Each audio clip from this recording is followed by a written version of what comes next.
Duel Review is brought to you by NexusDigitalComics.com. On today's Duel Review, Give Me a Banjo. I'm RJ. And I'm Mick. Let's get to it.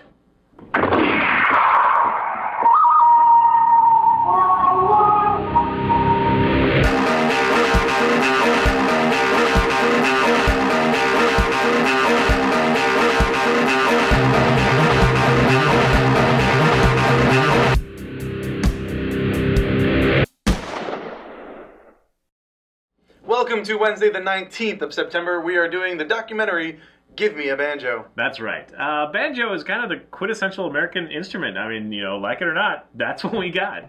It's a guilty pleasure of mine. I like the banjo. I agree. I'm a weird one. I like, you know, bagpipes, and I like the banjo, and I love bluegrass, you know, kind of thing. And a lot of our generation, and I don't know, just kind of stay away from that stuff. But I dare you to listen to some bluegrass and not tap your foot. It's so hard not to do, you know. That's a very true statement. And I love the fiddle and stuff like that. Anyway, banjos is one that I kind of have always liked, but I really liked because of Steve Martin. I grew up loving Steve Martin's comedy, his stand-up, and he always involved the banjo in one way or another.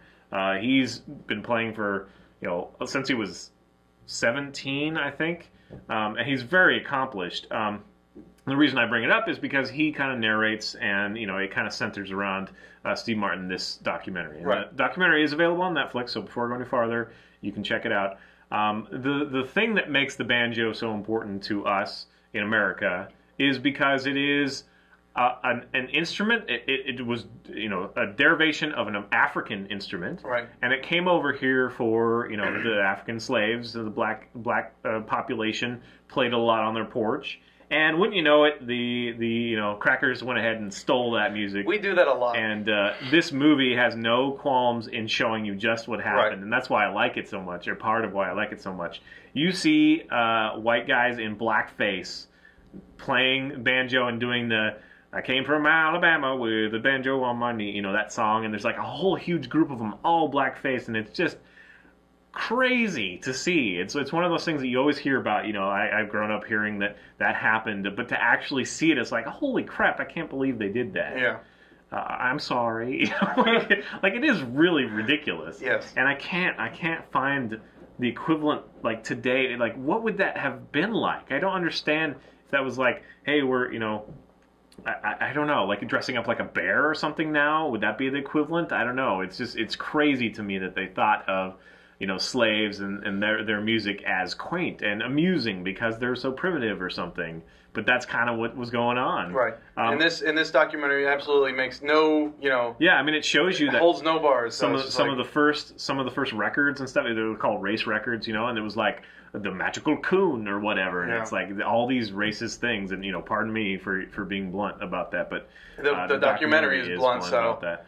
And it's just amazing. Now, having said that, I think that there is a pretty clear difference between the way that, you know, the black man handles the banjo and the way the white guy handles the banjo. Although, having said that, some of my favorite banjo music comes from like Earl Scruggs, who does like the five-string banjo, but it's a finger picking, 3 or 4 fingers, and it's really lively, and it's kind of what you kind of think of when you think of banjo. It's kind of It's become the most dominant form, I believe. But anyway, it goes through a couple of different forms, and some of the greats from both sides. And again, I wish it had more to do with Steve Martin, maybe. Just, you know, guilty pleasure of mine. Well, I don't know. But I think it's respectful that he doesn't really take the limelight or anything. Right. It's really about the actual art of the banjo. And there's another one, I forget his name, but there's a you know, black man who played the banjo that did this wonderful song, and it, of course, was not popular necessarily when he did until it. like a decade later. Like some white group, you know, and I forget the name of them because whatever, and I forget the song, unfortunately. But it's one of those moments. It's like, oh, like they didn't write that song. It's like that's their one-hit wonder. Right. And apparently, the guy who wrote it was actually like, you know, he had to hawk his banjo at that point to like pay the rent or food or something like that. And you just see, like, I can't believe that, you know, they're still doing that much later, because that was like in the 60s or something. You're still like, give him some credit. I mean, come on. Anyway, the documentary does span, you know, from then till now. It starts at the beginning, mostly the race stuff, and then later it becomes, you know, about bluegrass. So if you enjoy anything about bluegrass, you're going to get some tidbits there.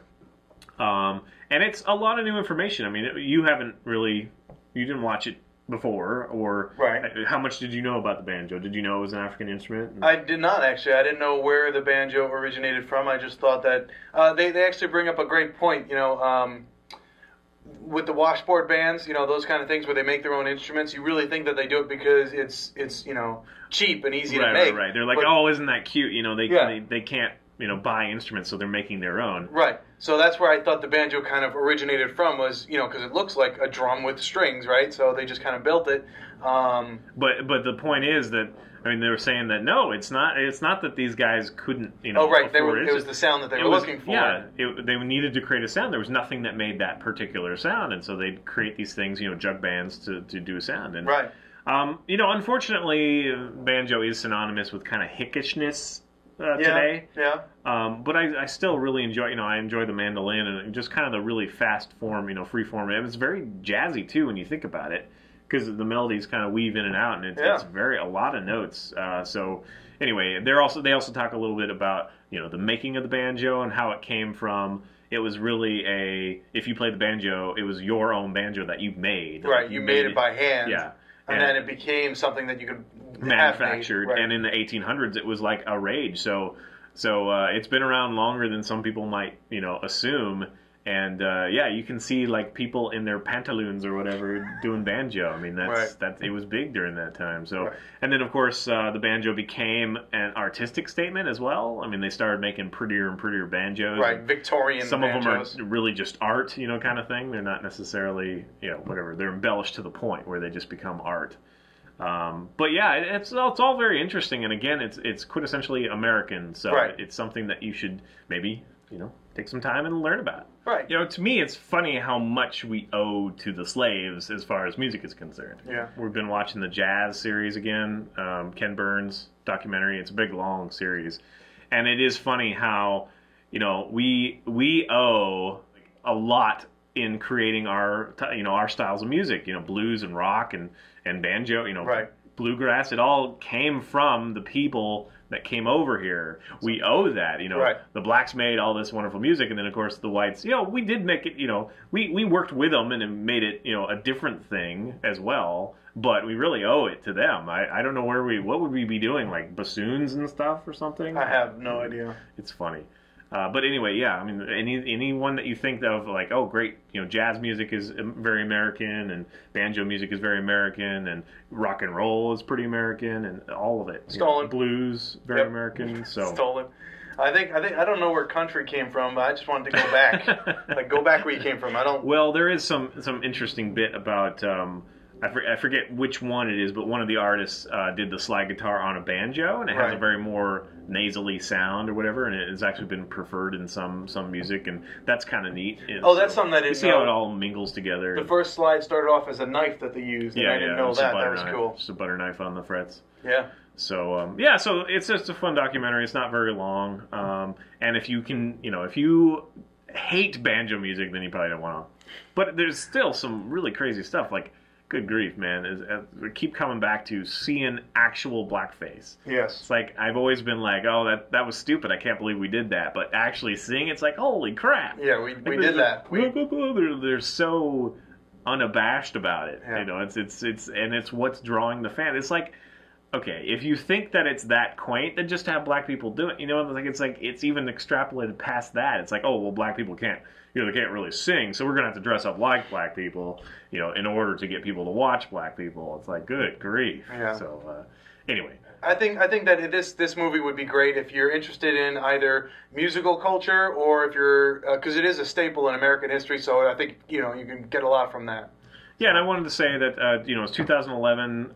It was Mark Field's kind of first directorial thing, and I think it was pretty good. So we'll see if he does more documentaries in the future. Yeah. And then I also want to mention, if you like some of the banjo stuff, Steve Martin does have a banjo-only record, and it's called The Crow: New Songs for the Five-String Banjo. And I quite like it, although when he sings, like the tracks, like I like the instrumental ones, but the ones where he sings, it's hard to take him seriously. Just because, he did like Martin. King Tut, and, he's done all those other... Yeah, and you hear it, and you're like, wait, he's funny. I don't think he's that great of a singer, but he's fantastic on the banjo. Yes, he is. So anyway. That's it. Take it or leave it. I enjoyed it. Yeah. I did too. Please subscribe on our YouTube channel. Check out all our fun playlists. Game Lab's been a lot of fun. Mooflar and Fover, awesome. Thank you.